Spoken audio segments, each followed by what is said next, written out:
Bonjour à tous, aujourd'hui on continue le CAPES de mathématiques 2023 épreuve 1 avec toujours le vrai ou faux, questions 16 à 25. Je rappelle, le principe ce n'est pas d'aller vite, c'est de faire les choses vraiment avec précision. Donc on commence tout de suite avec deux questions sur les matrices. On nous donne la matrice donc ici 0, 1, 0 et on nous dit qu'elle est inversible et diagonalisable dans M2 R, l'espace des matrices à coefficient réel à deux lignes et deux colonnes. Voilà, alors il y a deux choses, inversible et diagonalisable. Alors inversible, ça, on va regarder tout de suite son déterminant. Cette matrice, je vais l'appeler A. Donc 0, 1, 1, 0. Le déterminant de A, c'est évidemment donc 0 moins 1 fois 1. Donc c'est moins 1, il est différent de 0. Donc A est inversible. Alors maintenant, diagonalisable. Pour la diagonalisabilité, eh bien ici, deux méthodes. Vraiment, enfin, il y en a d'autres certainement. J'en vois deux rapides. On peut utiliser donc le polynôme caractéristique, ici, et aller chercher les valeurs propres. Donc, qui a de x, donc ici, c'est un déterminant. Donc, on a x, on a moins 1, et x. Donc, ça me fait x carré moins 1 au carré, donc moins 1. On factorise, ça fait x moins 1, x plus 1. Donc, le spectre de A, c'est-à-dire l'ensemble des valeurs propres, eh bien, c'est moins 1 et 1. On a donc ici un polynôme caractéristique qui est scindé avec des valeurs propres qui sont ici simples, d'accord? Donc pas de problème ici. Donc qui de A est scindé avec donc ici des valeurs propres de multiplicité 1. D'accord? Donc ça nous garantit que A est diagonalisable. Donc l'affirmation, elle est vraie. Alors autre raison qu'on peut donner, c'est que la matrice A, eh bien, elle est symétrique. D'accord? Symétrique à coefficient réel. Eh bien ça, théorème spectral.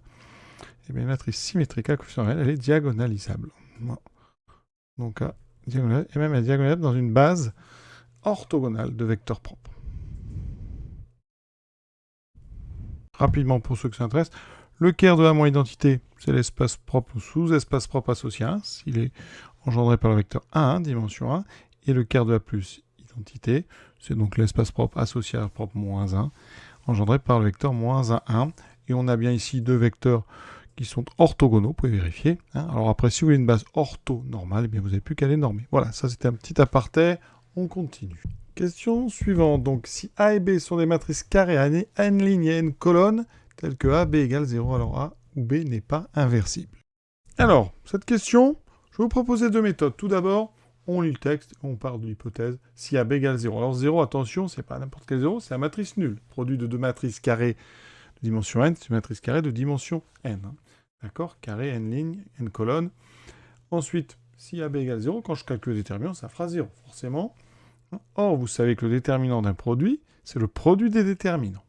Donc, si det de AB égale 0, on en déduit que det de A fois det de B égale 0. Cette fois-ci, le 0, c'est pas n'importe quel 0, c'est le 0 réel. Donc, vous avez ici le produit de deux réels qui donne 0. Un produit est nul. Eh bien, chez les réels, ça veut dire que l'un des facteurs est nul. Donc, déterminant de A égale 0 ou déterminant de B égale 0. Donc, déterminant de A égale 0, ça veut dire que eh bien, ça implique que A est non inversible. Donc, ou B non inversible. C'est exactement ce qu'on nous dit. Donc, la propriété, elle est vraie. Ensuite, par contraposé, regardez ce que j'ai souligné en bleu, je vais prendre sa négation. Donc, si A et, la négation de où c'est un et, si A et B sont inversibles. D'accord? Alors, ça veut dire quoi? Eh bien, que det de A est différent de 0 et le déterminant de B est différent de 0. Donc, même propriété, le déterminant de A fois B est différent de 0. Et donc, ça veut dire que AB est différent de 0, parce que si AB était égal à 0, son déterminant serait nul. Donc vous voyez qu'ici, on a montré la contraposée. Ça veut dire que si la contraposée est vraie, la propriété normale est vraie, ça veut dire que là, eh bien, j'aurais bien, si A et B sont tels que AB est égal à 0, alors, eh bien, soit A ou AB, enfin A ou B plutôt, n'est pas inversible. Les deux d'ailleurs peuvent être non inversibles. Voilà. Question 18, là on est sur les pourcentages. Là on est vraiment sur une question très très simple. C'est niveau seconde, un petit peu facile quand même là. Vraiment trop facile. Mais bon, on va faire. Donc en 2019, on nous dit que le tabac a augmenté de plus 12%, ce qui veut dire un coefficient multiplicateur de 1,12. En 2020, on a plus 16%, donc un coefficient multiplicateur de 1,16. Et en 2021, plus 7%, donc coefficient multiplicateur de 1,07. Ça veut dire que le coefficient ici, global, c'est le produit des trois, donc j'ai fait les opérations ici, ça fait un 39,0144, d'accord? Donc, ça nous donne un taux global, voilà, sur les 3 années de plus 39,0144%. C'est différent de 35, qui serait la simple addition des trois taux, évidemment, c'était faux. Donc, on continue. Question 19. Donc ici, Armel et Boris ne suivent pas les mêmes enseignements. En semaine 1, Axel a réussi 50% d'exercices qu'elle a traités et Boris 90%. D'accord? En deuxième semaine, Armel a réussi 20% d'exercices et Boris 40%. Sur l'ensemble de la quinzaine, Boris a nécessairement réussi un plus grand pourcentage d'exercices traités qu'Armel. Eh bien, non. Ici, on est dans un exemple de problème qu'amène ce qu'on appelle l'effet de structure et le paradoxe de Simpson. Pour ça, je vous invite à aller voir sur le site bibmat.net une page spéciale sur le paradoxe de Simpson. Alors, on parle de taux de réussite au bac. L'idée générale, c'est que, eh bien, il est possible que le taux de réussite des redoublants baisse, que le taux de réussite des non-redoublants baisse, et pourtant, le taux de réussite global progresse. Et ça, c'est lié aux effectifs des structures. Donc, on va regarder dans l'exercice ce que ça peut donner. L'idée, c'est qu'ici, Armel fait un 50%, Boris fait ici un 40%. Donc, on va surdoser en fait le 50 d'Armel et surdoser ici le 40% de Boris. C'est-à-dire qu'il faut vraiment minimiser au maximum l'effet des 90% de Boris et des 20% d'Armel. Donc on va mettre par exemple ici beaucoup d'exercices. Imaginez Armel, elle a fait 200 exercices, donc elle en a réussi 100. Donc ici, taux de réussite 100 sur 200. Ici, on va dire qu'il a fait par exemple uniquement 10 exercices, donc elle en a réussi 9 sur 10. Ici, Boris a fait 100 exercices. Il en a réussi 40%. Donc ça fait 100 ici. Donc 40%, il a fait réussite, donc 40 exercices sur 100 de réussite. Armel, par exemple, a fait 10 exercices et en a réussi 2, donc 2 sur 10. Voilà. Au total, donc, Armel a réussi 102 exercices sur 210. Tandis que Boris en a réussi 49 sur 110. Eh bien, regardons ce que ça vaut. On obtient 48% réussite pour Armel, 44,5% à peu près pour Boris. Donc vous voyez qu'ici, eh bien, le taux d'Armel est plus grand, alors qu'à chaque fois, elle a eu un taux plus petit. Donc, eh bien, c'est faux. Et ça, c'est une belle illustration du paradoxe de Simpson. On passe à l'arithmétique. 20e question, n est un entier naturel, n cube moins n est pair. Vrai ou faux? C'est très simple, sans utiliser de grands outils. Ici, on peut par exemple proposer une factorisation par n, ce qui donne ceci, ce qui fait donc n fois n moins 1 fois n plus 1, il y a une identité remarquable, je remets un petit peu d'ordre là-dedans, n moins 1, n, et n plus 1. Donc rapidement ici, on a 3 entiers consécutifs, donc forcément, l'un d'eux est pair. Et donc, si l'un d'eux est pair, le produit est pair. Donc, n cube moins n est pair. Donc, l'affirmation, elle est tout à fait vraie. Autre méthode, par disjonction. Si n est pair, alors on sait que n cube est pair, que n est pair, et donc, par soustraction, on sait que soustraction de deux nombres pairs, c'est pair. D'accord ? Si n est impair, alors on sait que n cube est impair. N est impair. Quand on soustrait deux nombres impairs, eh bien on obtient un nombre pair. D'accord ? Voilà donc une deuxième vision des choses. On peut aussi proposer les congruences. Un modulo 2, on va faire une petite table. Donc on n'a que deux valeurs, un 0 ou 1. Donc si je prends n, donc n, alors c'est ici. Donc si je prends n cube, 0 cube, ça fait 0. 1 au cube, ça fait 1. Donc n au cube moins n fait ici 0 moins 0, et 1 moins 1, 0. Donc dans tous les cas, on obtient que n cube moins n est congru à 0 modulo 2, donc il est pair. 21e question. Qu'est-ce qu'on fait là? Alors on va regarder un petit peu.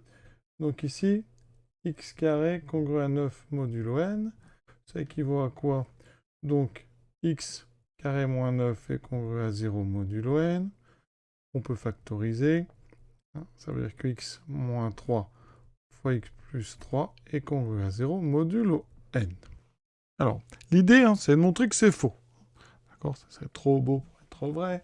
Donc ici, qu'est-ce qu'on peut faire? Pour avoir des idées de nombres, pour trouver un contre-exemple, ce qu'on peut faire ici, bon, ce 9, on va poser x égale y plus 3.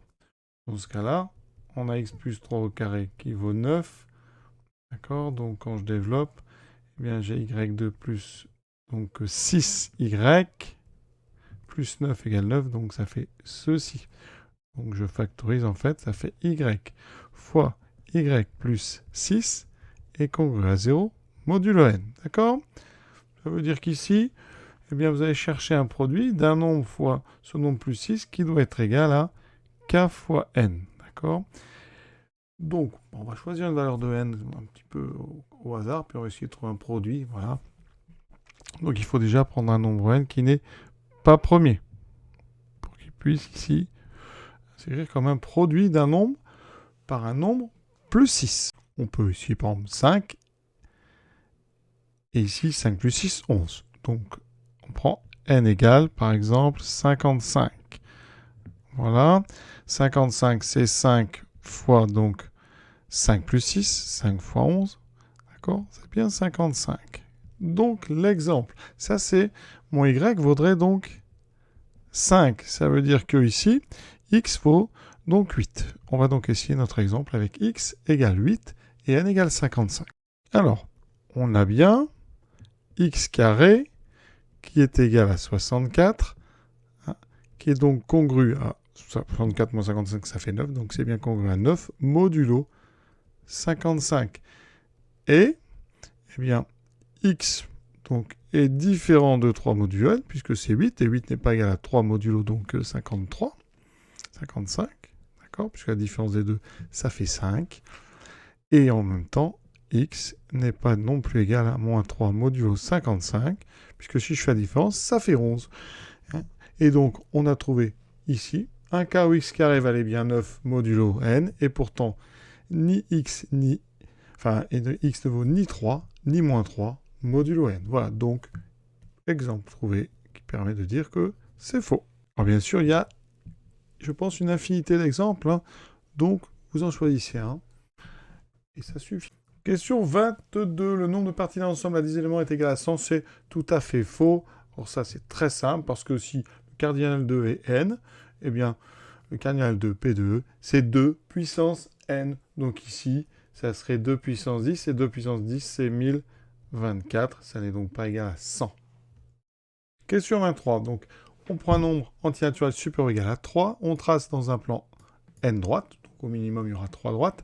De façon à ce qu'il n'existe parmi elles ni 2 droites parallèles, ni 3 droites concurrentes. D'accord? Quel est le nombre de triangles ainsi obtenus? La chose importante, c'est que comme 3 droites ne sont pas concurrentes et jamais parallèles, eh bien 3 droites délimitent un seul triangle. D'accord? Et ensuite, chaque triangle est délimité par 3. Donc on a en fait une bijection entre le nombre de triangles et le nombre de triplets de droite. D'accord? Et comme il y a bijection, il y en a autant de triangles donc que de triplets de droite. Les droites, on a n droites. D'accord? Donc, eh bien, des triplets, on en a 3 parmi n, je choisis 3 droites parmi n, donc c'est 3 parmi n. Et 3 par n, qu'est-ce que c'est? Eh bien, c'est n fois n-1 fois n-2 divisé par 3 fois 2 fois 1, c'est-à-dire exactement n fois n-1 fois n-2 sur 6. Donc, on a déjà terminé. L'affirmation, elle est tout à fait vraie. On attaque la question 7, les probabilités. Donc, on choisit un numéro entre 1 et 6. On lance un dé équilibré jusqu'à l'obtention du numéro choisi. Probabilité de devoir effectuer au moins 3 lancers pour obtenir un numéro choisi et 5 au carré sur 6 au carré. Alors ici, on va appeler A l'événement au moins 3 lancers pour obtenir un numéro choisi, et A bar, ça le contraire, donc au maximum de lancers pour obtenir un numéro choisi. Donc, on va calculer la probabilité de A bar. Donc ici, on lance une première fois. Succès. On a une chance sur 6. Par contre, 5 sur 6 d'échec. On relance une deuxième fois. Succès, 1 sur 6. Nous, on s'arrête là parce qu'on a au maximum 2 lancers. Donc là, on a fait d'autres 2 lancers. Maintenant, on calcule la probabilité donc, de ceci. Donc, il y a 2 chemins possibles. Donc, la probabilité de A bar, c'est soit le premier chemin, j'ai réussi au premier coup, et vous ajoutez la probabilité de, donc ici, de réussir au deuxième. Donc, 5 sur 6 fois 1 sur 6. Ça fait donc 5 sur 36. Donc ici, j'oublie pas d'ajouter le 1 sur 6, pardon. Donc 1 sur 6 plus 5 sur 36. Ce qui fait 6. Donc, plus 5, 11 sur 36. Donc, l'événement contraire, c'est 1 moins 11 sur 36, c'est-à-dire 36 moins 11, 25 sur 36. C'est donc 5 au carré sur 6 au carré. Donc, eh bien, cette affirmation, elle est vraie. Dernière question, donc, de ce vrai ou faux. A et B sont deux éléments de probabilité non nuls dans un espace probabilisé. D'accord. Donc, A et B sont indépendants si et seulement si A bar et B bar sont indépendants. Alors, je vous le dis, ça c'est vrai et on va le démontrer tout de suite. C'est une propriété. On est parti. A et B indépendants, ça équivaut à quoi? C'est une définition, c'est-à-dire que la probabilité de A, donc ici, inter B, est égale à P de A fois P de B. L'objectif, c'est A bar et B bar indépendants. Donc, l'objectif, c'est de voir P de A bar inter B bar est égal à P de A bar fois P de B bar. Alors, ici, P de A inter B, il faut revenir à des... Ici, A bar et B bar, donc on peut passer ici par le contraire. C'est 1 moins P de A inter B bar. Ici, P de A, c'est 1 moins P de A bar. Et P de B, c'est 1 moins P de B bar. Maintenant, eh bien, on sait que A inter B bar, c'est A bar union B bar. On développe ici, j'ai 1 moins P de A bar, moins P de B bar, plus P de A bar fois B bar. On a déjà le produit qui nous intéresse à la fin. Ensuite, P2 d'une union, il y a une formule. Alors déjà, on aurait pu enlever les 1, on les enlèvera après. P de A union B, c'est donc P de A plus P de B. Donc ici, ça fait P de A bar plus P de A moins probabilité de l'intersection. Et vous voyez qu'on est revenu à l'intersection, ce qui m'intéressait. De l'autre côté, on a toujours les mêmes choses. Donc 1 moins P de A bar moins P de B bar plus P de A bar fois P de B bar. On a quasiment terminé. On regarde, il y a des choses qui simplifient. Ici, ce 1. Ici, on a moins P de A bar, moins P de A bar. Donc, lui va se simplifier avec lui. Ici, on a moins P de B bar, moins P de B bar. Celui-là se simplifie aussi. Il me reste moins fois moins. Il me reste ici. Donc, P de A bar inter B bar égale P de A bar fois B bar. Et donc, ça équivaut à A bar et B bar indépendants. Voilà, la démonstration est terminée. Alors, ça nécessitait donc deux choses que je vais peut-être rappeler. C'est que la probabilité, ici, le contraire d'une intersection, c'est tout simplement l'union des contraires. D'accord? Première chose. Et ensuite, j'ai utilisé aussi quelque chose de... probabilité de l'union, c'est la somme des probabilités moins la probabilité de l'intersection. Voilà tout ce dont on avait besoin. Et bien sûr, la définition d'indépendance avec l'intersection. Donc P de A inter B égale P de A fois P de B. Voilà, ces 25 questions sont à présent terminées. À très bientôt pour la suite et le problème numéro 2.